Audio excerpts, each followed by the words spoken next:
మిత్రులారా, ఈరోజు భారతదేశంలో ఒక మహోన్నతమైనటువంటి సామాజిక విప్లవ సృష్టికర్త మహాత్మా జ్యోతిరావు పూలే మరణించిన రోజు. అయితే నిజానికి బాబాసాహెబ్ పూలే గారి మరణం తర్వాత పుట్టాడు.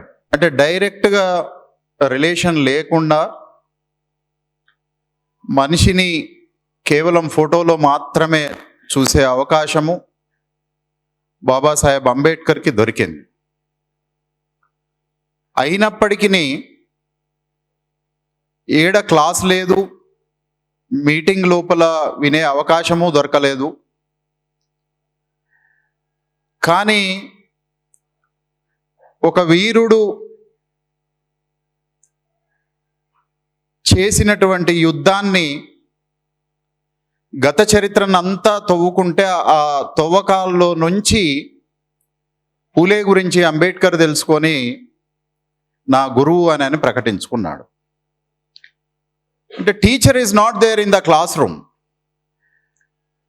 తరగతి గదిలో ఉండేటటువంటి టీచర్ నుంచి మనం నేర్చుకునేది చాలా తక్కువ. బెంథామ్ అనే ఒక ఫిలాసఫర్ ఉన్నాడు. ఈ ఫిలాసఫరు నాకు చదువు చెప్పిన టీచర్లంతా ఎదవలు ఇంకెవడు లేడు అని అంటాడు. అంటే క్లాస్ రూమ్ నుంచి నేర్చుకునేది ఏం లేదు కాబట్టి. అంటే నిజానికి బాబాసాహెబ్ అంబేద్కర్ తరగతి గది నుంచి ఎంతో నేర్చుకున్నప్పటికీ తరగతి గదిలో నేర్పనటువంటి వ్యక్తుల్ని గురువులుగా అంగీకరించిండు. నిజానికి ఈరోజు మన జీవితంలో ఏదైనా కొంచెం రక్షణ ఉన్నది అని అంటే it is because of Mahatma Jyotirao Phule. అయితే మిత్రులారా, గతంలో ఎప్పటికంటే కూడా గత 4-5 సంవత్సరాలుగా భారత రాజ్యాంగం పైన విపరీతమైనటువంటి చర్చ జరుగుతుంది.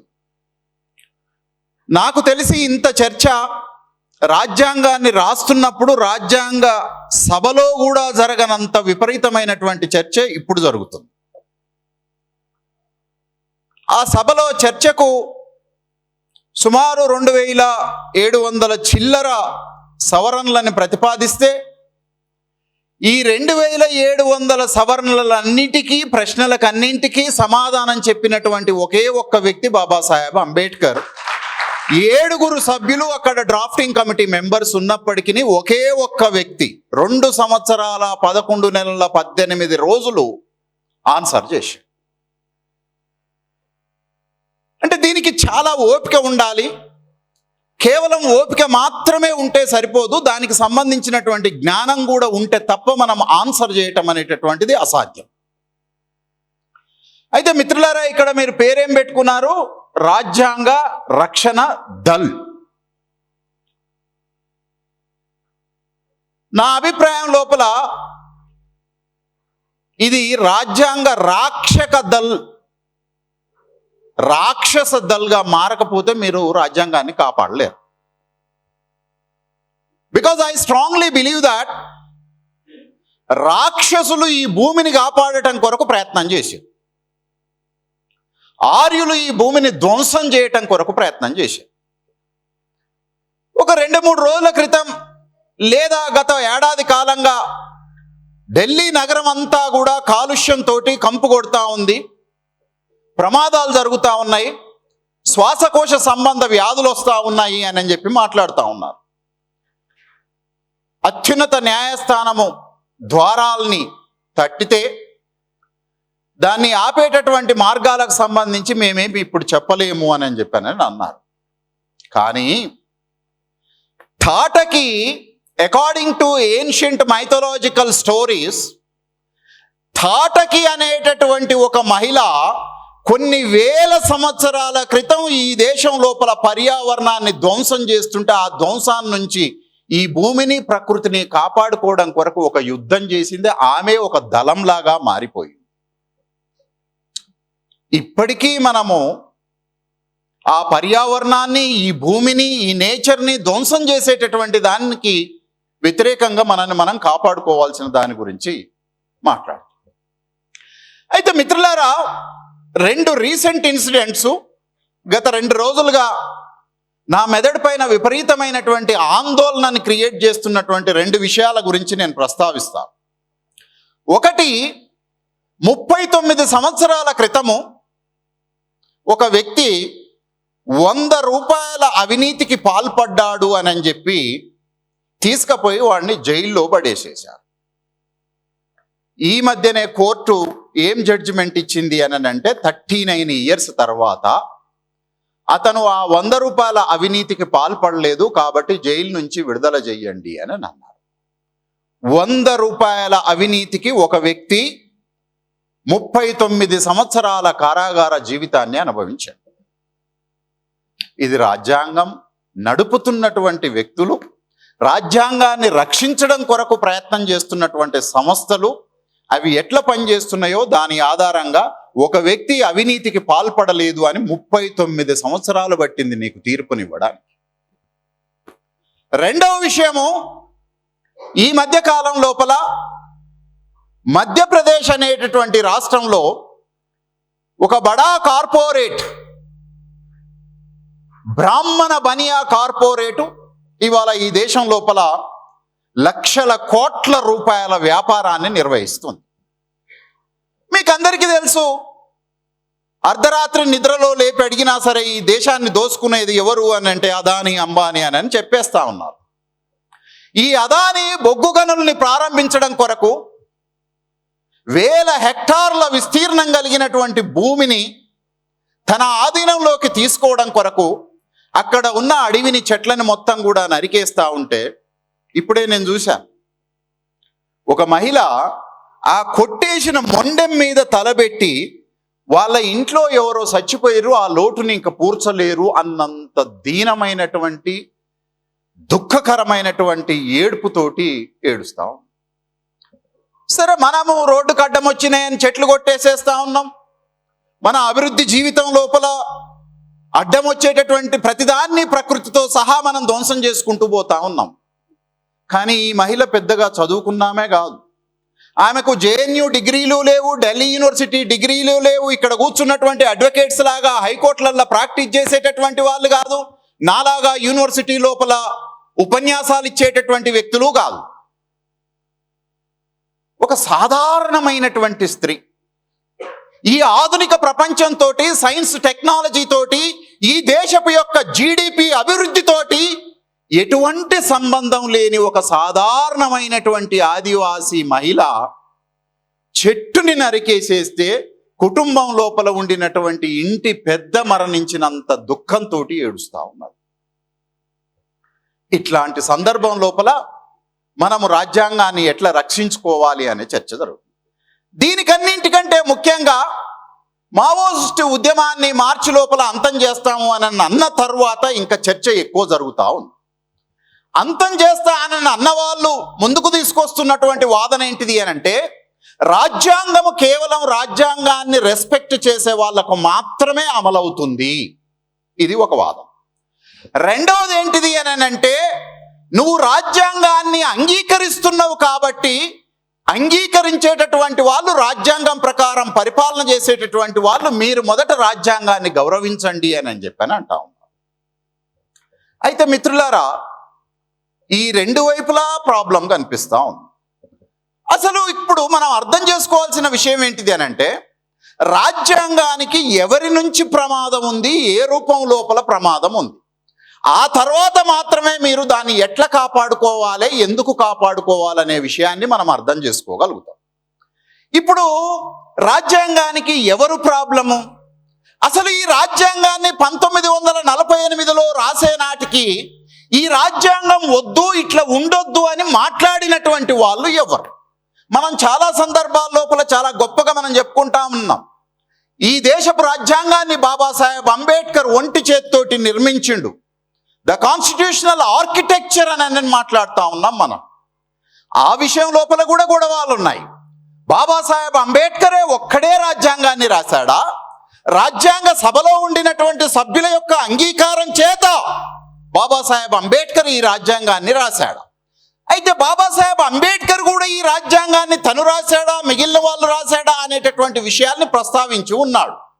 అయితే దానికంటే ముందు మనం అర్థం చేసుకోవాల్సిన విషయం ఏంటిది అని అంటే, 1950లో ఈ రాజ్యాంగం అమల్లోకి వచ్చే నాటికి అసలు ఈ రాజ్యాంగం ఎవరికి ఇష్టం లేదు, ఎవరు ఈ రాజ్యాంగాన్ని కావాలి అని అనుకున్నారు. అయితే రాజకీయాలు కానీ ఐడియాలజీ కానీ మొత్తంగా 3 రకాలుగా బ్రాడర్గా మనం విడదీసి చూడాలి. రాజకీయాలు ఒక రకమైనటువంటి రాజకీయాలని లెఫ్ట్ పాలిటిక్స్ లేదా రాడికల్ పాలిటిక్స్ అని మనం మాట్లాడతాం. ఇంకోవైపు రాజకీయాలని మనము రైట్ వింగ్ పాలిటిక్స్ లేదా కన్జర్వేటివ్ పాలిటిక్స్ అని మాట్లాడతాం. అయితే లెఫ్ట్ లేదు అని అంటే రైట్. ఈ లెఫ్ట్ రైట్ మాత్రమే కాదు, రాజకీయాల లోపల ఐడియాలజీ లోపల ఈ రెండింటికి మధ్యన ఉండేటటువంటి ఇంకొక వర్గం కూడా ఉంటుంది. దీన్ని మనం సెంట్రిస్టులు లేదా లిబరలిస్టులు అని చెప్పి పిలుస్తాం. సెంట్రిస్టులు లేదా లిబరలిస్టులు. అయితే రైట్ కాదు, లేదు అని అంటే లెఫ్ట్ కాదు. ఈ లెఫ్ట్కు రైట్కు మధ్యలో ఉండబడేటటువంటి వాళ్ళు సెంట్రిస్టులు లిబరలిస్టులు అని పిలుస్తాం. అయితే ఈ రాజ్యాంగం రాసే నాటికి రాజ్యాంగ సభ లోపల సుమారు 299 మంది సభ్యులు పాకిస్తాన్ భారతదేశం విడిపోయిన తర్వాత భారత రాజ్యాంగ సభలో ఉండినటువంటి సభ్యుల యొక్క సంఖ్య. అయితే ఈ సంఖ్య లోపల రైటిస్టులు ఉన్నారా, లెఫ్టిస్టులు ఉన్నారా, లేదా ఈ ఇద్దరి మధ్యన ఉండేటటువంటి సెంట్రిస్టులు ఉన్నారా, ఎవరి మూలంగా 1950లో ఇప్పుడు మన చేతుల్లో ఉన్న రాజ్యాంగం వచ్చింది? ఈ విషయాన్ని అర్థం చేసుకోవాలి. బాబాసాహెబ్ అంబేద్కర్ నవంబర్ 25వ తారీఖు 1949న చిట్ట చివరి ఉపన్యాసం ఇచ్చాడు as a chairman of the drafting committee constitution. ఈ చిట్ట చివరి ఉపన్యాసం లోపల అప్పటికే రాజ్యాంగం పైన విమర్శలు ఉన్నాయి. నజీరుద్దీన్ అహ్మద్ అనేటటువంటి ఆయన భారతదేశపు రాజ్యాంగాన్ని, ఈ రాజ్యాంగం రాసినటువంటి వాళ్ళ గుంపు పేరు డ్రాఫ్టింగ్ కమిటీ కాదు, ఇది డ్రిఫ్టింగ్ కమిటీ అని అన్నాడు. డ్రాఫ్టింగ్ కమిటీ కాదు, ఇది డ్రిఫ్టింగ్ కమిటీ అన్న. డ్రిఫ్టింగ్ అంటే ఏంటిదండి? డ్రిఫ్టింగ్ అంటే ఏంది? ఎత్తిపోసుడు. అంటే భారతదేశపు రాజ్యాంగం అనేటటువంటిది ఒక ఎత్తిపోతల పుస్తకము. అంటే కాళేశ్వరం ఎత్తిపోతలది కాదు, అది కూలిపోయింది. ఇది భావాలని, ఆలోచనలని, తాత్విక లక్ష్యాలని ఒక దగ్గర నుంచి ఎత్తి ఇంకో దగ్గర పోసేటటువంటి పుస్తకము. It is not a drafting committee. They actually contributed the most vast constitution అని చెప్పి ఆయన హౌస్లో మాట్లాడాడు. మన తండ్రికి ఓపిక చాలా ఎక్కువ. మన తండ్రికి ఓపిక ఎక్కువ మాత్రమే కాదు, మన తండ్రి ఎదురుగా, మన తండ్రి వెనుక, మన తండ్రికి కుడి ఎడమల ఉండేటటువంటి వాళ్లకు మన తండ్రిని చూస్తే 1, 2 అవన్నీ కూడా ఉంటాయి. అంటే ఒక ప్రశ్న అడగాలి అని అనుకున్నప్పుడు హౌస్ లోపల మన తండ్రి హౌస్లో ప్రజెన్స్ ఉన్నప్పుడు వాళ్ళు అడుగుతున్నటువంటి ఒక మర్యాదకరమైనటువంటి పద్ధతి, మన తండ్రి హౌస్లో లేడు అని అనుకుంటున్నప్పుడు వాళ్ళు అబ్యూజివ్ ఫామ్లో అడిగేటటువంటి పద్ధతి, ఇవన్నీ కూడా రికార్డ్ అయిపోయి ఉన్నాయి. ఆయన అడిగిన తర్వాత మన తండ్రి లేచి జనరల్గా, అంటే చాలామంది మాకు బాగా జ్ఞానం ఉంది అనేటటువంటి అర్థం లోపల ప్రశ్నల్ని వేస్తూ ఉంటారు. కానీ మన తండ్రి బాబాసాహెబ్ అంబేద్కర్ ఏమన్నాడు అని అంటే, ఆ మిత్రుడికి ఎక్కువ జ్ఞానం ఉన్నది అని ఆయన అనుకునేదాన్ని నేను కూడా అంగీకరించడం కొరకు ప్రయత్నం చేస్తాను, నాకేమి ఇబ్బంది లేదు. కానీ ప్రపంచంలో కొన్ని సత్యాలు మానవ చరిత్ర సమస్తము, అంటే ఒక మనిషికి ఒక 12,000 లక్ష సంవత్సరాల జీవితం ఉంది అని అంటే, మనిషికి ఆ 1,00,000 సంవత్సరాల జీవితం లోపల 1,00,000 సంవత్సరాల పాటు, రాబోయే 10 లక్షల సంవత్సరాల పాటు ఖచ్చితంగా పాటించాల్సినటువంటి కొన్ని నియమాలు, సూత్రాలు ఉంటాయి. అది అమెరికాలో అయినా పాటించాలి, రష్యాలో అయినా పాటించాలి, చైనాలో అయినా పాటించాలి, బ్రాహ్మణ నాయకత్వంలో నడుస్తున్నటువంటి భారతదేశంలోనైనా పాటించాల్సినటువంటి కొన్ని యూనివర్సల్ ప్రిన్సిపల్స్, ట్రూత్స్ అనేటటువంటివి ఉంటాయి. దీన్ని ఎవడు ఎక్కడి నుంచి కాపీ కొట్టాల్సినటువంటి అవసరం లేదు. మానవత్వము అనేటటువంటి దాని నుంచే అమెరికా అయినా, కెనడా అయినా, రష్యా అయినా, చైనా అయినా, ఇంక్లూడింగ్ భారతదేశం అయినా తీసుకోవాల్సిందే. కానీ మిత్రులారా, ఈ సభ లోపల నిజానికి భారతదేశపు చరిత్ర ఏందో తెలియనటువంటి వాళ్ళు అనేక మంది ఉన్నారు. ఈ సభ కాదు, ఆ సభ. ఆ సభలో అనేక మంది భారతదేశపు చరిత్ర తెలియని వాళ్ళు ఉన్నారు. ఈ చరిత్ర తెలియని వాళ్ళు ఇప్పుడు మన ముందుకు రాబోతున్నటువంటి రాజ్యాంగము మేమెక్కడి నుంచో కాపీ కొట్టుకొని తీసుకొని వచ్చాము అని అనుకుంటా ఉన్నారు. ప్రపంచంలో ఉన్న అన్ని రాజ్యాంగాలు భారతదేశం నుంచి ఒకనాడు కాపీ కొట్టబడి ఆ తర్వాత మనము మధ్యలో గ్యాప్ వచ్చి తిరిగి ఇవాళ తీసుకోవటం వల్ల మనం ఎక్కడి నుంచో కాపీ కొట్టాము అని అనుకుంటున్నాము. కానీ భారతదేశపు సూత్రీకరణలంతా కూడా ఈ భూమి లోపల పుట్టినటువంటి మానవీయ విలువల నుంచి ఉద్భవించినటువంటి రాజ్యాంగం. అశోక్ నగర్ చౌరస్తాలో ఐఏఎస్ ట్రైనింగ్కు పోతా ఉంటారు. వీళ్ళంతా మాట్లాడుతూ ఉంటారు Indian constitution, democracy, parliamentary system, fundamental rights ఈ దేశం నుంచి తెచ్చుకున్నాము, ఆ దేశం నుంచి తెచ్చుకున్నాము అని అంటా ఉన్నారు. దరిద్రం ఏంటిది అని అంటే ఇందులో అంబేద్కర్ని అంగీకరించేటటువంటి వాళ్ళు ఉంటారు, ఫూలేని అంగీకరించేటటువంటి వాళ్ళు ఉంటారు, ప్రజాస్వామిక విలువల పట్ల గౌరవం కలిగినటువంటి వాళ్ళు ఉంటారు. ఏది సత్యమో ఏది అసత్యమో, ఏ న్యాయం గెలవాలి అని ప్రాక్టీస్ చేసేటటువంటి వాళ్ళు ఉంటారు. కానీ ఈ అందరికీ భారతీయ పురాతనమైనటువంటి చరిత్రకు సంబంధించినటువంటి జ్ఞానపు గులికలు లేకపోవటం మూలంగా భారత రాజ్యాంగము వెస్ట్రన్ సొసైటీస్ నుంచి తీసుకున్నటువంటిది అని మాట్లాడుతూ ఉంటారు. కానీ మన తండ్రి బాబాసాహెబ్ అంబేద్కర్ ఏమన్నాడు అనంటే భారతదేశపు రాజ్యాంగం లోపల సుమారు 70% అత్యధికమైనటువంటి భాగమంతా ఈ నేల పైన పుట్టుకొని వచ్చింది, బుద్ధుడు విప్లవం నుంచి పుట్టుకొని వచ్చినటువంటిది భారతదేశపు రాజ్యాంగం అని అన్నాడు. ఇప్పుడు చెప్తాను మిత్రులారా, భారతదేశపు రాజ్యాంగాన్ని వ్యతిరేకించే వాళ్ళు ఎవరు? నేను చెప్పాను లెఫ్టిస్టులు అని అన్నాను. లెఫ్టిస్టులు అని అంటే కమ్యూనిస్టులు, అనార్కిస్టులు, రాడికల్ ఫెమినిస్టులు, సోషలిస్టులు, వాళ్ళందరూ భారతదేశపు రాజ్యాంగానికి వ్యతిరేకం, ఇంక్లూడింగ్ నక్సలైట్స్. ఈ సెంటర్కు ఆ లెఫ్ట్కు మధ్యలో ఉండేటటువంటి వీళ్ళు కూడా సగం అనుకూలం సగం వ్యతిరేకం.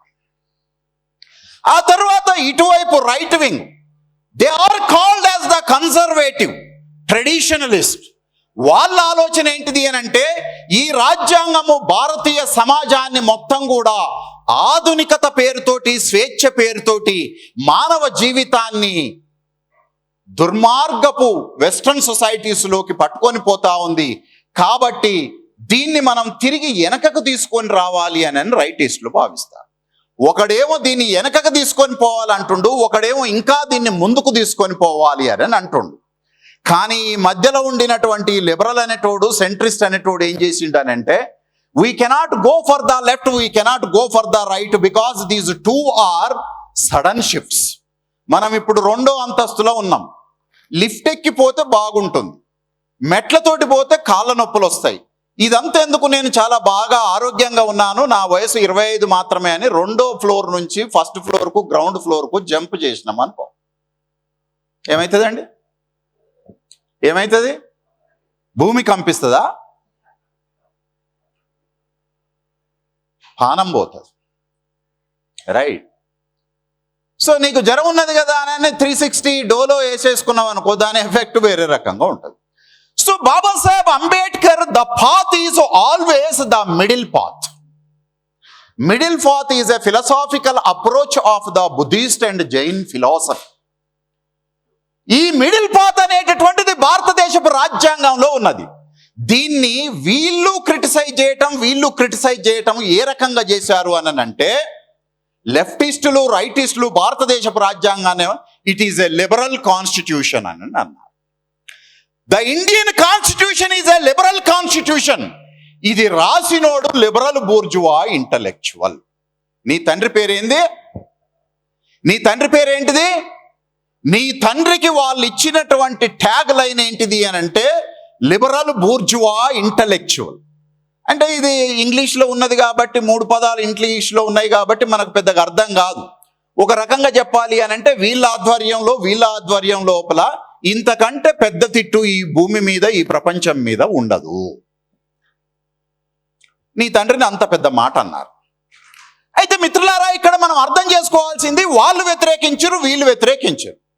ఇప్పుడు ప్రాబ్లం ఏమైంది అని అంటే 70 సంవత్సరాల తర్వాత ఈ లెఫ్టినెంట్ అయిన రాజ్యాంగాన్ని కాపాడాలి అని మాట్లాడుతాడు. ఈ రైట్లో ఉన్న ఆయన కూడా వచ్చి ఇప్పుడు అమిత్ షా, ఆర్ఎస్ఎస్ నాగపూర్ ఆఫీస్, తర్వాత మన అత్యున్నతమైనటువంటి అధికారి ప్రధానమంత్రి, భారత రాజ్యాంగం మహోన్నతమైనటువంటిది అని అన్నాడు. నిన్ననే మనకు మహారాష్ట్ర లోపల మీరు తుపాకులు తీసుకొచ్చి ఇక్కడ ఇచ్చేసేస్తే మీ చేతిలో రాజ్యాంగం పెడతాము అని అన్నాడు. వాళ్లకు తుపాకులు వాడటం తెలుసు కానీ రాజ్యాంగాన్ని ఎట్ట వాడాలి, హౌ టు యూజ్ ఇట్, ఆడ ట్రిగ్గర్ ఉంటుందా, బ్యారల్ ఉంటుందా, బుల్లెట్ ఉంటుందా, ఏం తెలియదు.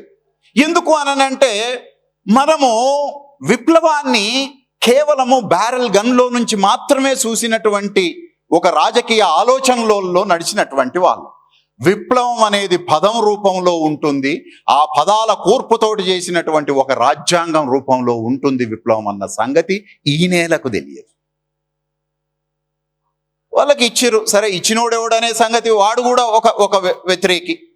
వాళ్ళ ఆధిపత్యం ఎక్కువగా ఉండటం వల్ల వీళ్ళ చేతుల్లో ఉన్నటువంటి వాటిని గుంజుకొని వీళ్ళు ఒకటి పెట్టేశారు. ఇది వాంది కాదు, అది వాంది కాదు, ఇది సెంట్రల్. అందుకనే ఇప్పుడు రాహుల్ గాంధీ రాజ్యాంగం పట్టుకొని తిరుగుతా ఉన్నాడు. Why Rahul Gandhi take the constitution and ask this nation to save the constitution? భారత రాజ్యాంగాన్ని రక్షించాలి అని అంటుండు. ఎందుకు అనంటే ఈ రాహుల్ గాంధీ తండ్రి, ఆ తండ్రి తల్లి, ఆ తల్లి తండ్రి, ఆ తండ్రి తండ్రి ఈ రైటిస్టు కాదు, ఈ లెఫ్టిస్టు కాదు, వాళ్ళు సెంట్రిస్ట్. సెంట్రిస్ట్ అంటే సెంట్రీ డ్యూటీ చేసేటోళ్ళు కాదు. అంటే రైటు లెఫ్ట్ ఎక్స్ట్రీమ్ కాకుండా ఈ మధ్యలో ఉండబడేటటువంటి వాడిని మనం సెంట్రిస్ట్ అని అంటా ఉన్నాం. వీడు లిబరల్. రాహుల్ గాంధీ లిబరలిస్ట్ కాబట్టే ఈ రాజ్యాంగం అనేటటువంటి ఒక ప్రతినిధి తీసుకొని భారతదేశపు రాజ్యాంగాన్ని రక్షించాలి అని చెప్పి తిరుగుతా ఉన్నాడు. ఎందుకు రక్షించాలి? This is the question. ఏం ప్రాబ్లం అయింది రాజ్యాంగానికి? బాబాసాహెబ్ అంబేద్కర్ భారత రాజ్యాంగం 32వ అధికరణ లోపల ఈ రాజ్యాంగాన్ని ఎవడు కాపాడాల్సినటువంటి అక్కర్లేదు, దాన్ని అది కాపాడుకుంటుంది అని అన్నాడు. దీన్ని ఎవ్వడూ కాపాడాల్సినటువంటి అవసరం లేదు, దాన్ని అది కాపాడుకుంటుంది అని అన్నాడు. మరి దాన్ని అది ఎలా కాపాడుకుంటుంది అంటే రాజ్యాంగపు సంస్కృతి అనేటటువంటిది లేకపోతే రాజ్యాంగం తనని తాను కాపాడుకోలేదు. మరి మన కాడ ఇప్పుడు ఏం సంస్కృతి ఉంది? మన దగ్గర ఉండినటువంటిది మీరు ఊకే పొద్దాక మాట్లాడుతూ ఉన్నారు, మను సంస్కృతి ఉన్నది అని మాట్లాడుతూ ఉన్నారు. ఇంకొద్ది మంది మిత్రులు బూర్జువా సంస్కృతి ఉంది అని మాట్లాడుతూ ఉన్నారు. బూర్జువాలు, అంబానీలు, అదానీలు, కార్పొరేట్ క్యాపిటలిస్టుల దగ్గర మాత్రమే లేదు. ఈ హాలులో మనమందరం బూర్జువాలమే మానసికంగా, ఈ హాల్లో మనమందరము మనవాదులమే మానసికంగా, ఈ హాల్లో మనమందరము బ్రాహ్మణికలే మానసికంగా, సైకలాజికల్గా, ఫిలసాఫికల్గా, ఇవన్నీ. అందుకనే భారత రాజ్యాంగము అని అంటే అశోక్ నగర్ చౌరస్తాలో it is a rule book, నిబంధనల పత్రం. ఈ నిబంధనల పత్రం పాత నిబంధనా గ్రంథం, కొత్త నిబంధనా గ్రంథం, మను నిబంధనా గ్రంథం, ఖురాన్ నిబంధనా గ్రంథం, భగవద్గీత నిబంధనా గ్రంథం కాదు. గీత అనే పదం ఉంది కానీ గీత అంటే నిబంధన అని అర్థం. భారత రాజ్యాంగం నిబంధనా గ్రంథమా అంటే ఇది నేను చెప్తున్నటువంటి వాక్యం కాదు. నా తండ్రి బాబాసాహెబ్ అంబేద్కర్ దీన్ని ఈ ప్రపంచంలోనే మహోన్నతమైనటువంటి అత్యున్నతమైనటువంటి పుస్తకంలో మనం ఎవ్వరము ఆత్మని చూడలేము, కానీ ఈ దేశపు యొక్క జాతి ఆత్మ ఈ పుస్తకం లోపల ఉన్నది అని అన్నాడు. ఈ దేశపు యొక్క ఆత్మ ఈ పుస్తకం లోపల ఉన్నది అని అన్నాడు. ఇంకొక మాట ఏమన్నాడు అని అంటే ప్రపంచం లోపల ఈరోజు దాదాపు అన్ని దేశాలకు రాజ్యాంగాలు ఉన్నాయి, కాన్స్టిట్యూషన్ ఉంది. But no constitution is similar like the Indian constitution. భారతదేశపు రాజ్యాంగం లాగా ఈ ప్రపంచం లోపల ఉండినటువంటి ఏ రాజ్యాంగము ఈక్వల్ కాదు, సిమిలర్ కాదు, కామన్ కాదు. What is the difference? What is the great thing which he kept into the Indian constitution? ప్రపంచంలో ఉన్న అన్ని రాజ్యాంగాలు రూల్ బుక్. భారతదేశపు రాజ్యాంగం రూల్ బుక్ కాదు, it is a culture of the principles of the masses of the people. ఈ దేశంలో ఉండినటువంటి కోటాను కోట్ల ప్రజల యొక్క ఆత్మని ఆవిష్కరించేటటువంటి సైద్ధాంతిక గ్రంథం. ఇది ఒక ఫిలసాఫికల్ టెక్స్ట్. ఫిలసాఫికల్ టెక్స్ట్ ఎప్పుడు కూడా రూల్ బుక్ కాదు. అందుకనే మిత్రులారా, అమెరికన్ రాజ్యాంగంలో ప్రభుత్వం ఎట్లా పనిచేయాలి అని రాశారు.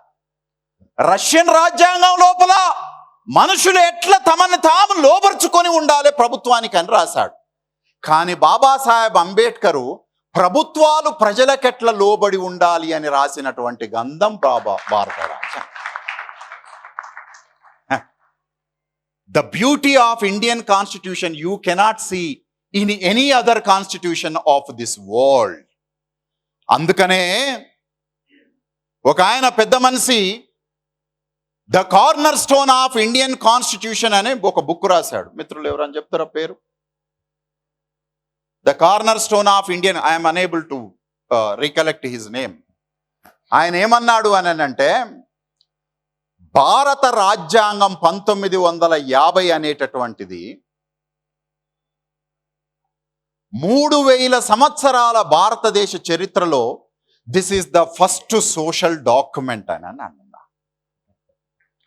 The Indian constitution 1950 is the first social document in the 3000 years history of India. Social అంటే ఏందో అర్థం కావాలి.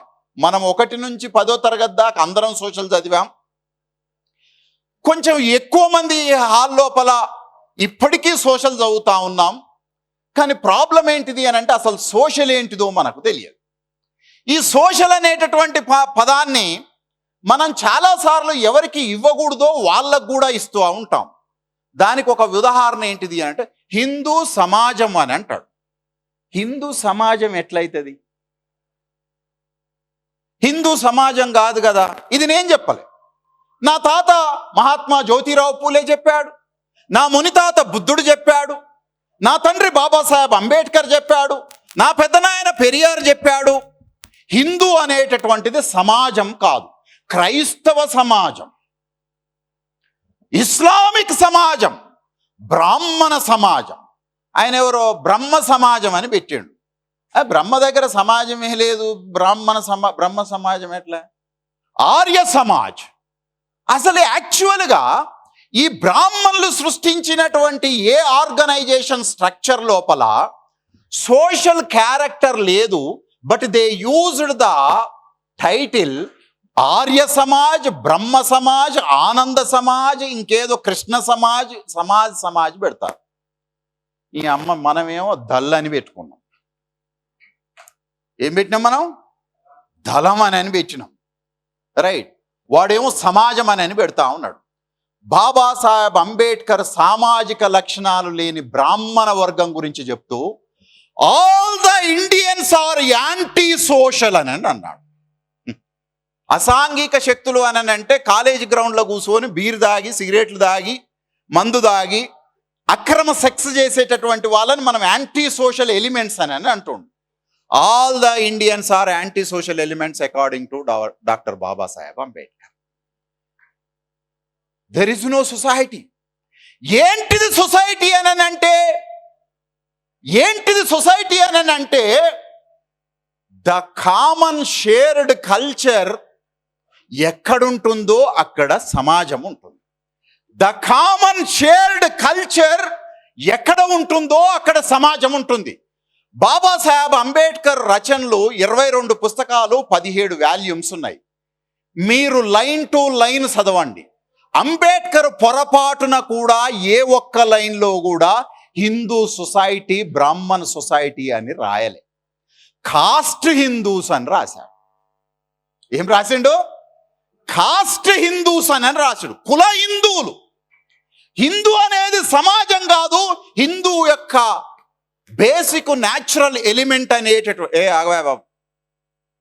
హిందూ అనేటటువంటి వ్యవస్థ యొక్క బేసిక్ లక్షణం అనేటటువంటిది యాంటీ సోషల్ ఎలిమెంటు అని చెప్పానని అన్నాడు. ఈ యాంటీ సోషల్ ఎలిమెంట్స్ ఎవరు అని అంటే, చాలా సందర్భాల లోపల యాంటీ సోషల్ ఎలిమెంట్ని మీరు వెపన్ తోటి చూస్తూ ఉన్నారు. They are not anti social element. The most dangerous anti social element is who speaks every day.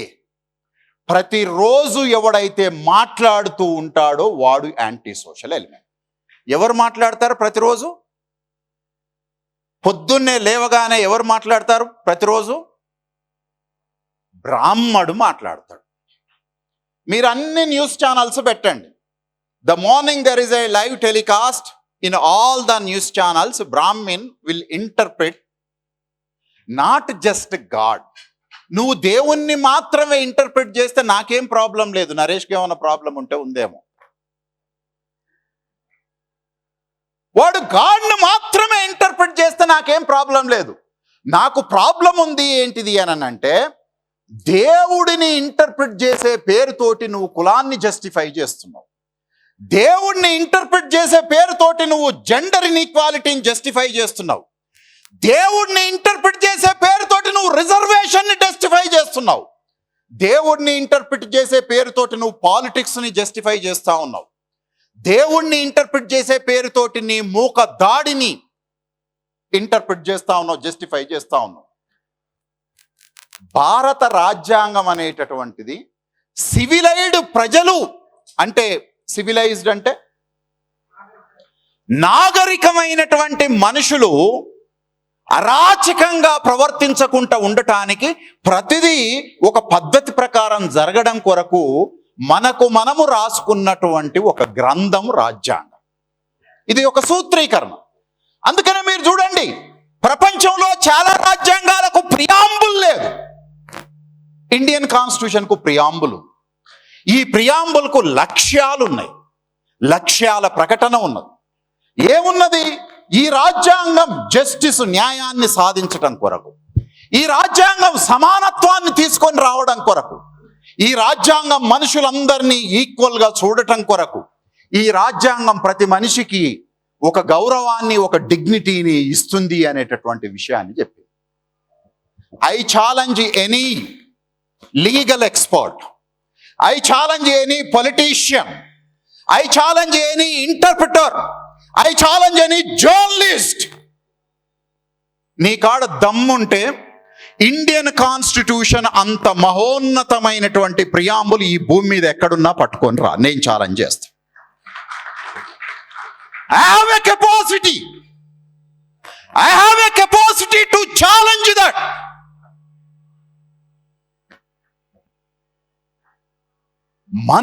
మనుషులుగా బతకడానికి అవసరమైనటువంటి ఒక రాజ్యాంగాన్ని ఆయన సృష్టించాడు.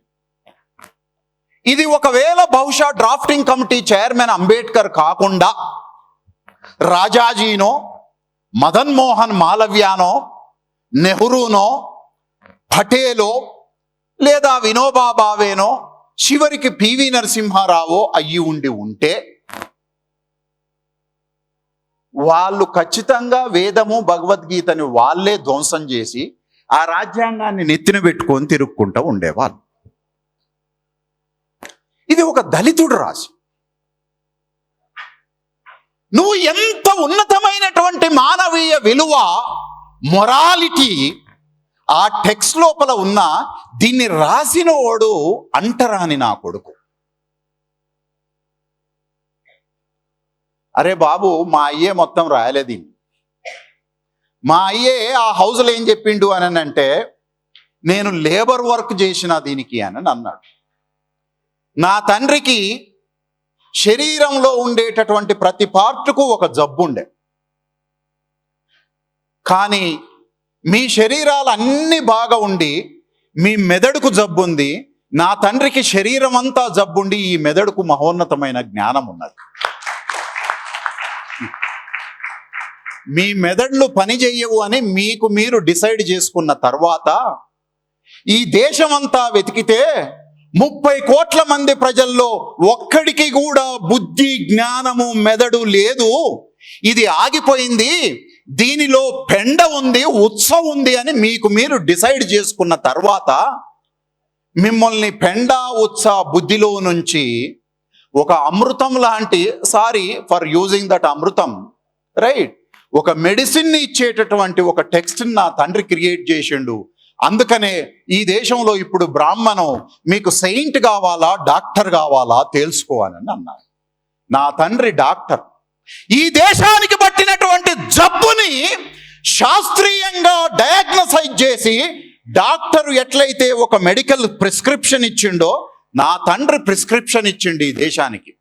140 కోట్ల మంది మానసికమైన, శారీరకమైన, రాజకీయమైన, సామాజికమైన, సాంస్కృతికమైన, మతపరమైన, విద్యాపరమైన, నైతికపరమైన అన్ని రకాలతో జబ్బులతోటి నాశనమైపోతున్నటువంటి ఈ దేశాన్ని ఈ 75 సంవత్సరాలన్నా ఇది ఇట్లా నిలబడగలిగింది అని అంటే నీ తాతలు రాసినటువంటి వేదం కారణం కాదు, నా తండ్రి బాబాసాహెబ్ రాసిన రాజ్యాంగం వల్ల.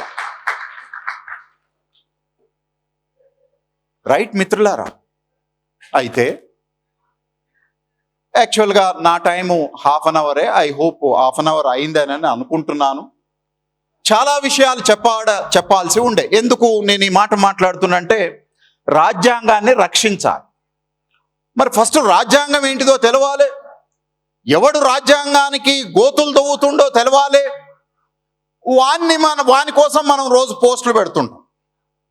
ఏమని పోస్టులు పెడతా ఉంటాం? మనకు ఈ పార్టీ కావాలని ఎవడైతే రాజ్యాంగాన్ని ధ్వంసం చేయాలనుకుంటాడో వాని తరపున మనం పోస్టులు పెడతా ఉంటాం.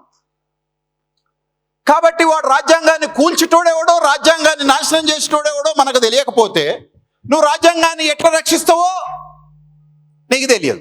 ఆ రాజ్యాంగాన్ని నాశనం చేసే, బొందబెట్టే, ధ్వంసం చేసేటటువంటి ఒక మహత్తరమైనటువంటి రాజకీయ మత ఉద్యమం కొనసాగుతున్న కాలం లోపల మనం కూడా దాంట్లో భాగస్వామ్యమై మన వంతు కూడా రాజ్యాంగాన్ని నాశనం చేయటం కొరకు మనం ప్రయాణం కావాలి.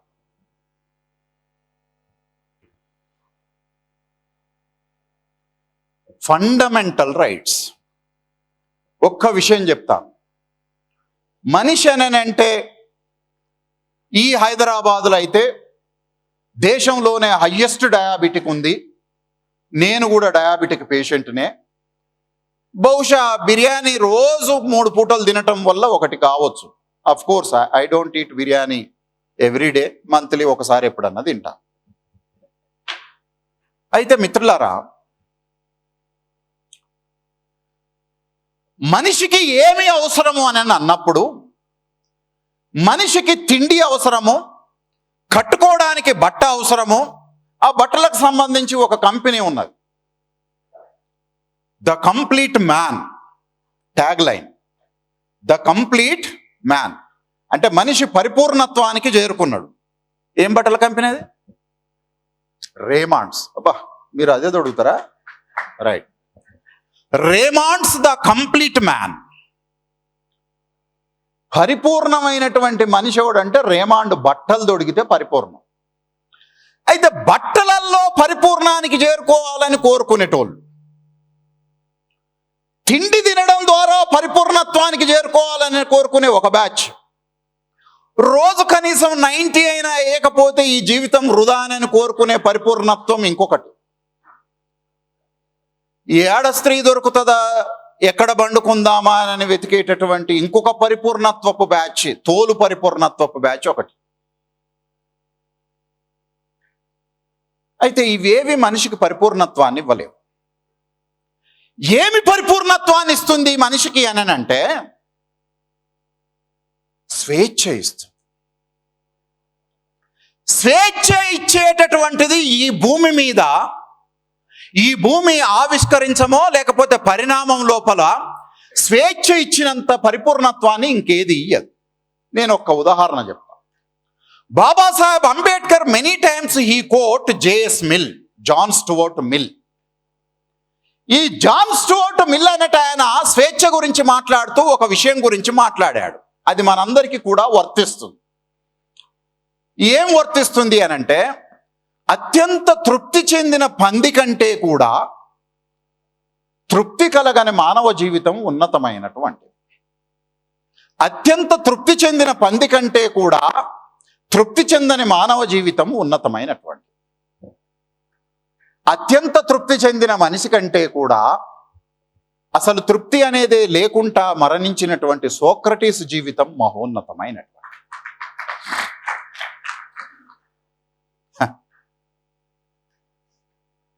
ఇప్పుడు మన జీవితం పరిపూర్ణత్వం ఏంటిదో మనం అర్థం చేసుకోవాలి. ఈ భారత రాజ్యాంగము దీన్ని ఆధారం చేసుకొని ఈ దేశంలో రాజకీయ పార్టీలు ₹1 కిలో బియ్యము, మహిళలకు ఫ్రీగా ప్రయాణం చేసే అవకాశము. మా దగ్గరనే ఒక ఆయన పొలిటికల్ సైన్స్, సోషాలజీ, ఫిలాసఫీ చెప్తాడు. ఆడోళ్లకు ఫ్రీ బస్ సర్వీస్ ఇచ్చిన తర్వాత వ్యభిచారం పెరిగింది అని. వీడు బ్రాహ్మడు కాదు, ఒక బీసీ, ఒక దళితు. పూలే ఏమన్నాడు అని అంటే బ్రాహ్మణులు విద్యా గురువులుగా ఉండటానికి అనర్హులు అని అన్నాడు. Brahmin should not be a teacher. ఏదో తిప్పలబడి మన తండ్రి ఇంత రిజర్వేషన్ పెట్టి 16% అని పెడితే 6% దళితులు వచ్చి టీచర్ అయ్యాడు కూసుంటే, స్త్రీలకు ఫ్రీ బస్సు సర్వీస్ ఇస్తే ఈ దొంగ నా కొడుకు స్త్రీలకు ఫ్రీ బస్సు సర్వీస్ ఇచ్చిన తర్వాత వ్యభిచారం పెరిగింది అని మాట్లాడుతాడు. వీడు ఏప్రిల్ 14 రోజు దండ తీసుకొని లైన్లో నిలబడతాడు అంబేద్కర్ కాడ. రైట్.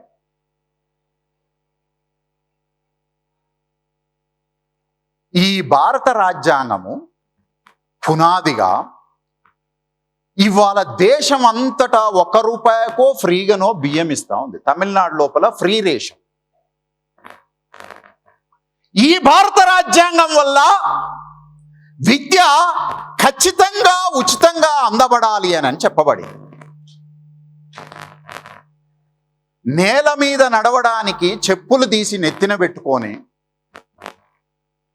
భయపడుతూ నేను పుట్టినటువంటి ఊర్లోనే నడిచేటటువంటి నడక.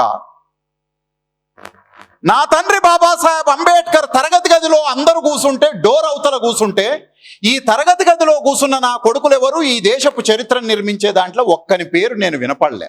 నా తండ్రి డోర్ అవతల కూర్చొని ఈ దేశానికి తలరాతను రాసిపెట్టాడు.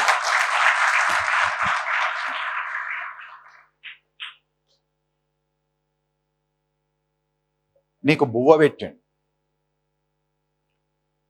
నీ శరీరము అర్ధనగ్నంగా ఉంటే ఆ శరీరానికి గౌరవం ఉండదు అని చెప్పి నువ్వు కూడా తెల్లబట్టలు వేసుకొని తిరగడానికి, పట్టుబట్టలు వేసుకొని తిరగడానికి, నీ ఏళ్లకు ఉంగరాలు పెట్టుకోవడానికి, నీ కాళ్ళకు వుడ్లాండ్స్ వేసుకోవడానికి, నీ చేతికి రిస్ట్ వాచ్ పెట్టుకోవడానికి, ఒక అందంగా ఈ శరీరాన్ని తయారు చేసి ఆర్టిఫిషియల్గానైనా సరే రెస్పెక్ట్ దొరకడానికి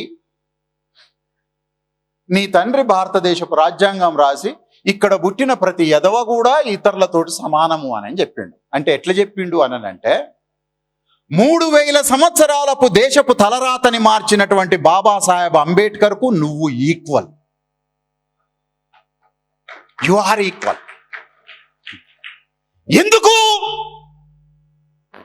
తలరాతని మార్చినోడికి ఒకటే ఓటు, ఏరగపోతే ముడ్డి గడుకోవడానికి కూడా ఒళ్ళు సోయి లేకపోతే నీకు ఒక ఓటు ఇచ్చింది. ఇంకా బాగా చెప్పాలి అని అంటే ప్రధానమంత్రి కొడుకు గాంధీకి ఒక ఓటు ఉండాలి అని అన్నాడు. అత్యంత సంపన్నుడైనటువంటి మోతీలాల్ నెహ్రూ కొడుకు నెహ్రూకు ఒక ఓటు ఉండాలి అని అన్నాడు. శ్యామ్ ప్రసాద్ ముఖర్జీ బెంగాల్ ప్రైమ్ మినిస్టర్కు ఒకటే ఓటు ఉండాలి అన్నాడు. పటేల్కు ఒకటే ఓటు ఉండాలన్నాడు. బ్రాహ్మణ మదన్ మోహన్ మాలవ్య రాజాజీకి ఒకటే ఓటు ఉండాలి అని అన్నాడు. కానీ ఏమి చదువుకోకుండా ఓటు మీద ఎవడి పేరుందో తెలవనోడికి 2 ఓట్లు ఇయ్యమని చెప్పిండు నా తండ్రి బాబాసాహెబ్ అంబేద్కర్. 2 ఓట్లు. పేరు తెలవదు, గుర్తు కూడా తెలియదు. అది కారా లేకపోతే ఆ వెస్ట్ బెంగాల్ నుంచి వచ్చిన ఫార్వర్డ్ బ్లాక్ పార్టీకి సంబంధించిన చదువుకున్నోడికి కూడా తెలియట్లేదు. చదువు లేనివాడికి ఇంకా తెలవడం కష్టం. జూబ్లీ హిల్స్లో మొత్తం చదువుకున్నోళ్ళు literacy rate 100%, voting percent 48, special election కాబట్టి 48 లేదంటే 28. ఆదిలాబాద్ లోపల లిటరరీ పర్సంటేజ్ 48, 58 ఉంటుంది. కానీ ఆడ 78% ఓటింగ్ ఉంటుంది. ఎవడరా దేశాన్ని కాపాడేది? ఎవడు కాన్స్టిట్యూషన్ని కాపాడేది? The more educated is the most dangerous and cheated person to this democracy. చదువుకున్నోడు ఈ ప్రజాస్వామ్యాన్ని వ్యభిచారం చేపిస్తాడు. నేను చాలా మంది టీచర్స్ చూసిన, చదువు లేనోడు 500కు ఓటు నమ్ముకుంటున్నాడు, హై స్కూల్లో టీచర్ 3000కు ఓటు నమ్ముకుంటున్నాడు. This is what the democracy is. యూనివర్సిటీలో ప్రొఫెసర్, హైకోర్టులో లాయరు, పొద్దున్న లేస్తే సమాజాన్ని కాపాడుతున్నా అనే జర్నలిస్టు, పిల్లలకు విద్యాబుద్ధులు చెప్తున్నా అనేటటువంటి ఉపాధ్యాయుడు, వాని ఓటు వాల్యూ 3000 నుంచి 5000, 10,000, 12,000.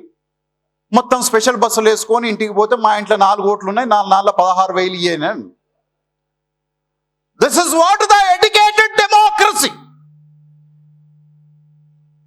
You see Ram Gopal Varma, a Dalit, a Adivasi, they follow Ram Gopal Varma who is a most worst classical liberalist. వాడికి రాజ్యం వద్దు, అనార్కిజం కావాలి. నిజానికి వాడు అనార్కిస్ట్ కూడా కాదు. ప్రభుత్వంతో ఏం పని జరగదు కాబట్టి నేను ఓటెయ్యను అని చెప్పి మాట్లాడుతూ ఉన్నాడు. కానీ ఎవడో వాడిని అటాక్ చేసిన తర్వాత డైరెక్ట్ పోలీస్ స్టేషన్కి పోయాడు. జీవించే హక్కు. నీ దగ్గర డబ్బులున్నాయి బిడ్డ, నువ్వు జీవించలేవు. నీ జీవితాన్ని కాపాడేటటువంటిది నా తండ్రి బాబాసాహెబ్ అంబేద్కర్ ఇచ్చినటువంటి రాజ్యాంగం. నీ ప్రాణం, నీ జీవితంలో ఒక్క రోజు అంబేద్కర్ గురించి మాట్లాడలేదు కదా రాజమౌళి, రామ్ గోపాల్ వర్మ.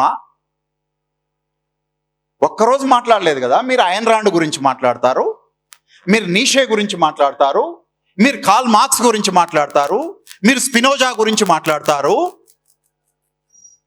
ఈ పొద్దున్న లేస్తే మనం ఏదన్నా మాట్లాడితే నువ్వు క్రిస్టియన్కి పుట్టినవా, ఆస్ట్రేలియాకి పుట్టినవా అనే ఈయన కొడుకులంతా వీడెవనికి పుట్టిండో ఎందుకు అడగట్లేదు?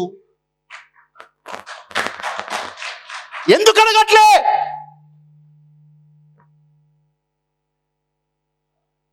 అరవై 65 ఏళ్ల వయసు వచ్చేంత వరకు కూడా ఈ దేశంలో ఒక్కడు కూడా ఈ దేశానికి ఒక మార్గదర్శనం చేసిన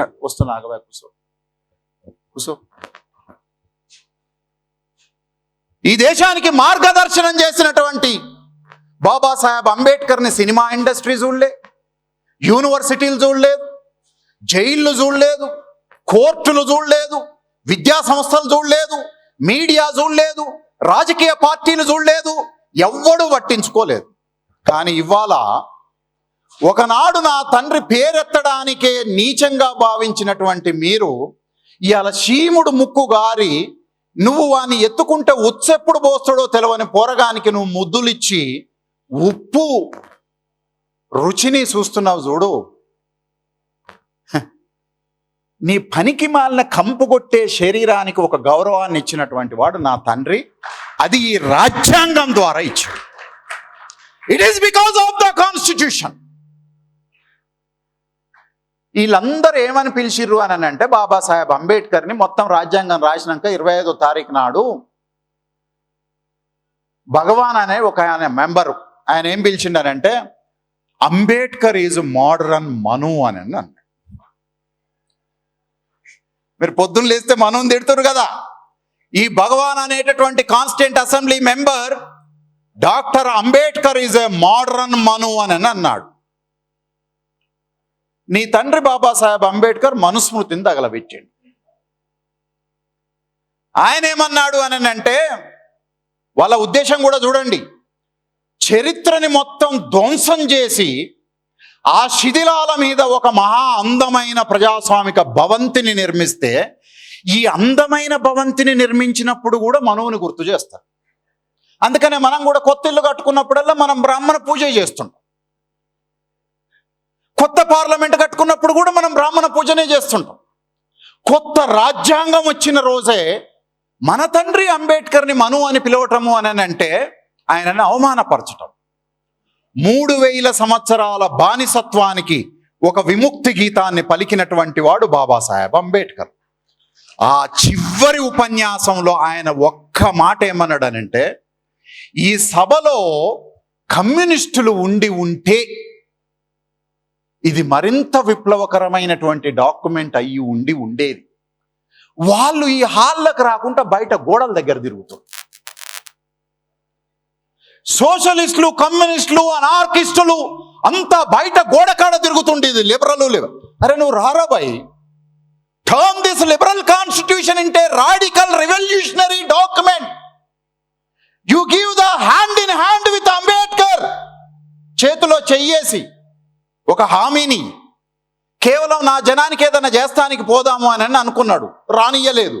కానీ ఈ కేవలం తన ప్రజలనే కాదు, ఈ దేశంలో ప్రతి మనిషికి ఒక విలువని ఆపాదించినటువంటి ఒక డాక్యుమెంట్ని తీసుకొని వచ్చాడు. అందుకనే మిత్రులారా, ఒక రాహుల్ గాంధీ సరిపోడు. రాహుల్ గాంధీ కాపాడుతాడో లేదో కూడా తెలియదు. బీహార్లో కాపాడలేకపోయాడు, రేపు తమిళనాడులో కాపాడుతాడో లేదో తెలియదు, ఆ తర్వాత మళ్ళీ తెలంగాణలో కాపాడుతాడో లేదో తెలియదు, బెంగాల్లో కాపాడుతాడో లేదో తెలియదు.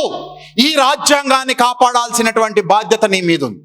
ఎట్లా కాపాడుతావు అనంటే, దళం అనంటే ఏంటిది అనంటే, అకార్డింగ్ టు పూలే, ఆర్యులు యుద్ధం చేసుకుంటూ వచ్చి ఆ యుద్ధ సైనికులకు రాముడు, కృష్ణుడు, ఇంద్రుడు, వర్ణుడు అని పేర్లు పెట్టుకున్నారు ఆర్మీ చీఫ్లకు. ఇవాళ మనం కూడా మాట్లాడాలి.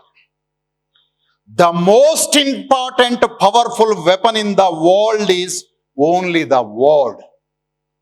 అందుకనే గద్దరు శబ్దంతో యుద్ధం చేసిండు.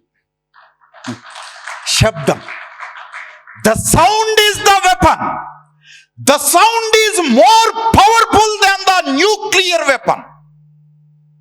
ఆ శబ్దంతో తిండి లేని, భూమి లేని, బంగారం లేని, వజ్రాలు లేని, సొంత కుటుంబ నేపథ్యం లేని ఒక అంటరాని కులం నుంచి వచ్చినటువంటి ఒక మనిషి ఈ దేశాన్ని విముక్తం మార్గం పట్టించిండు. It is because of word is powerful. మాట్లాడకుండా ఈ నోరుని కేవలం బిర్యానీ తినడానికి, ఆడెవడో దొంగన వెధవ తెలంగాణ వాళ్ళు ముడుసు బొక్క కోసం 20 ఏళ్ళు మాట్లాడుకోకుండా ఉంటారు అనేటటువంటి దాన్ని మీరు ధ్వంసం చేయండి. నీ జీవితం లోపల ఎవడైతే మాట్లాడటానికి భయపడతాడో, ఇవాళ పెట్టండి, ఫేస్బుక్లో పెట్టండి, ఏం మీటింగ్ జరిగిందో, ఎట్లా కాపాడుకుందామని అనుకున్నారు. మీకు అందరికీ అకౌంట్ ఉన్నది కదా. You speak on the Facebook that how to protect this constitution. మీరు కనీసం వారానికి ఒక్కరోజైనా మాట్లాడకపోతే మీరు టెంప్ట్ కాకండి. వాళ్ళు మిమ్మల్ని రెచ్చగొడతారు. మన నరేష్, రాజేష్ టైప్లో వాళ్ళు రెచ్చగొడతారు. వాడు రెచ్చగొట్టగానే మనం ఏదో ఆగమైపోయి ఎమోషనల్ కండిషన్ లోపల మనం సైట్ ట్రాక్ అయినామని అనుకో, ప్రాబ్లం అయితే. We need to use that weapon very carefully. Because గాజు ఒక్కసారి కింద బలిగితే నువ్వు దాన్ని అతికించలేవు. మనం గాజులాగా ఉండొద్దు.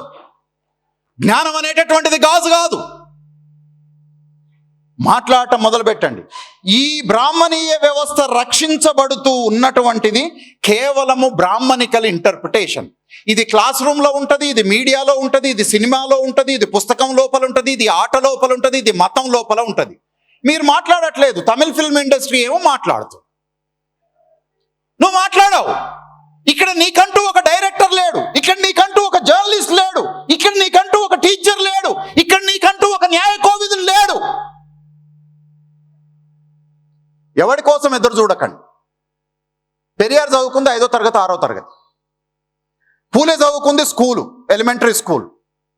కేవలం బాబాసాహెబ్ అంబేద్కరే ప్రపంచ దేశాలని మొత్తం తిరిగి వచ్చాడు, రైట్. కానీ యూనివర్సిటీలో ఒక 10 డాక్టరేట్లు చేసినటువంటి వాళ్ళు 5వ తరగతి చదువుకున్న పూలే పెరియార్ని రివ్యూ చేస్తారు. This is what education. This is what education. So that I request you people in this moment, interpretation is only the most powerful weapon. మీరు నోళ్ళు కేవలం తినడానికి మాత్రమే తెరవకండి, ముద్దులియటానికి మాత్రమే తెరవకండి. మీరు ఈ నోటిని మాట్లాడటానికి తెరవండి. నీ శత్రువుని నీ పదాలతోటి ఈటల్లాగా తునాతునకలుగా నరికి పడేసేయండి. This is only the way you can save the constitution. 32వ ఆర్టికల్లో ఉన్నది కూడా ఏంటిదంటే జ్యుడిషియల్ ఇన్స్టిట్యూషన్ రాజ్యాంగాన్ని ఎట్ట కాపాడతాడా వాడు? జ్యుడిషియల్ ఇన్స్టిట్యూషన్ వాడు ఇంటర్ప్రిట్ చేయటం ద్వారా కాపాడతాడు. ఆడిదాకా పోయే లోపే మీరే ఇంటర్ప్రిట్ చేయండి. ఎందుకు అనంటే ఇప్పుడు న్యాయ వ్యవస్థ మీద కూడా నమ్మకం లేదు. నేను ఇప్పుడు ఆల్రెడీ చెప్పాను, 39 సంవత్సరాల తర్వాత 100 రూపాయల చెయ్యని నేరానికి 39 ఇయర్స్ జైలుకు పోయింది వాడు. ఇది ఒక్క ముచ్చట, కొన్ని వందల ముచ్చట్లు ఉన్నాయి. మిత్రులారా, నేను ఎక్కువ సమయం తీసుకున్నాను అని చెప్పి అంగీకరిస్తా ఉన్నాం. కానీ నేను టైంని రకరకాలుగా అరేంజ్ చేసుకొని ఇటు దాకా వచ్చినాను. So I wanted to speak on the constitution rather than Ranjarla Rajesh and his organization. Rajesh కూడా నేను ఒకటే చెప్తా ఉన్నాను, ఇప్పటి వరకు నడపడం వేరు, రాజ్యాంగాన్ని సేవ్ చేసేటటువంటి సేవ్ మూమెంట్ నడపడం వేరు. To organise the save moment you need the more intellectuality. You organise the people to inculcate that intellectual mind set in to their brains. Brain is only the powerful thing. ఈ దేశపు లోపల ఉన్న సంపద అంతా కుప్పబోస్తే నా తండ్రి గోటికి విలువకు కూడా సమానం కానంత జ్ఞానాన్ని సృష్టించి పెట్టి. I strongly believe that knowledge is universal power. Knowledge is ultimate power. Knowledge is all-time power. దాన్ని పక్కకు పెట్టి ఇటు అటు పోయి రెచ్చిపోయి రారా చూసుకుందాం, బస్తీ మే సవాల్, ఇవన్నీ మనకు అక్కర్లేదు. ఆ బస్తీ మే సవాల్లో నువ్వు సేవ్ కాలేవు. 5,000 సైన్యం ఉన్నదన్నోళ్ళే ఇప్పుడు తుపాకీ తీసుకొని వెనక పుట్టుకొస్తారు. నీకాడేముందిరా? నీకాడేముంది? రాజ్యం చాలా బలమైంది. 10-20 లక్షల సైన్యం ఉన్నది దాని కాడ. వాళ్ళ దగ్గర జడ్జిలు ఉన్నారు, వాళ్ళ దగ్గర టీచర్లు ఉన్నారు, వాళ్ళ దగ్గర జర్నలిస్టులు ఉన్నారు. కేవలం బిర్యానీ తిని రోజు వాట్సాప్లో, ఫేస్బుక్లో, ట్విట్టర్ లోపల అమ్మనా బూతులు తిట్టేటోళ్ళు ఉన్నారు. నీకు అన్ని తిట్లు కూడా రావు. So that you cannot save this constitution the way how they taken it into the practice. బ్రాహ్మణుడు ఇంటర్ప్రిట్ చేస్తాడు, బ్రాహ్మణ్ ఇంటర్ప్రిటేషన్ని బద్దలు కొట్టే ఇంటర్ప్రిటేషన్ని మనం చేయాలి. అందుకనే 15 ఏళ్ల క్రితం నేను ఒక సవాల్ ఇస్తున్నా, మీరు ఎవరినన్నా తెచ్చుకోండి, బ్రాహ్మణ్ ప్రీస్ట్, పూజారి, బ్రాహ్మణ్ ప్రీస్ట్, లేకపోతే ఏ సన్యాసినైనా తెచ్చుకోండి, నేను వస్తా. నేను చదవలే కానీ నేను వస్తా. ఒక కామన్ టెక్స్ట్ భారత రాజ్యాంగం నుంచి నేను మాట్లాడతా. కేవలము 2% ఉండే బ్రాహ్మణ టెక్స్ట్ నుంచి నువ్వు మాట్లాడు.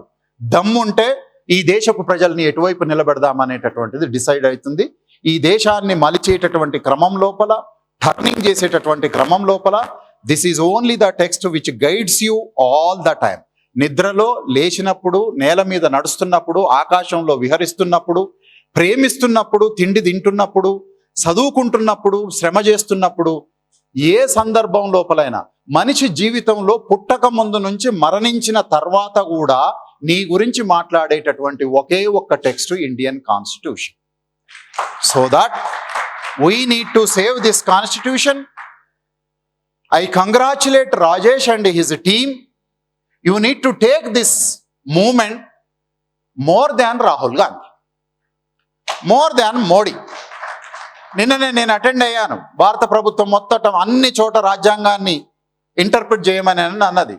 మొదటిసారి నన్ను భారత ప్రభుత్వానికి సంబంధించిన ఒక విభాగం పిలిచి రాజ్యాంగం మీద మాట్లాడమని అన్నది. నేను మాట్లాడాను. We need to speak more, we need to interpret more. The interpretation is only the powerful thing. Very recent ఒక ఇంటర్వ్యూ లోపల నేను మేక కథ చెప్పినాను. ఆ మేకను మీరు ఒకసారి చూసిన తర్వాత ఇంటర్ప్రిటేషన్, మేక కథ ఈ మధ్యనే మన తమ్ముడు వాళ్ళ ఛానల్ ఇంటర్వ్యూ తీసుకుంటే మేక కథ చెప్పినాను. మేకనా కుక్కనా అని. కుక్కో మేకో తెలుసుకోవాల్సినటువంటి కాన్షియస్నెస్ నీకు ఉండాలి. బుద్ధుడు, Mahatma Jyotirao Phule, Periyar, Babasaheb Ambedkar gave us a social revolutionary consciousness. I hope you people will move forward in the path of those social revolutionaries. Not going to the ideology. Don't use the word ideology. Ambedkar ideology అనేటటువంటిది భావాజాలం. అంబేద్కర్ది భావాజాలం కాదు, అంబేద్కర్ది methodology, అంబేద్కర్ది సిద్ధాంతము, theory. Don't use that word. Brahminism is an ideology, Ambedkarism is a methodology. To kill the caste system and to save the caste system, Brahminical ideology. To destroy the caste system is Ambedkar methodology. We are methodologists. They are ideologists. ఐడియాలజీని ఎక్కడికక్కడికి తుక్కుగా నరికి ముక్కలుగా చేసి, అదేదో ఈ మధ్య joke వస్తుంది కదా, కుక్కర్లు డ్రమ్ములు బుక్కు చేయమంటావా అని. మీరు ఆ ఐడియాలజీని కుక్కర్ల డ్రమ్ములలో పెట్టి ఉడికిస్తారా, నాశనం చేస్తారా, లేకపోతే మీరు ఉడుకుతారా డిసైడ్ చేసుకో. Right, thank you.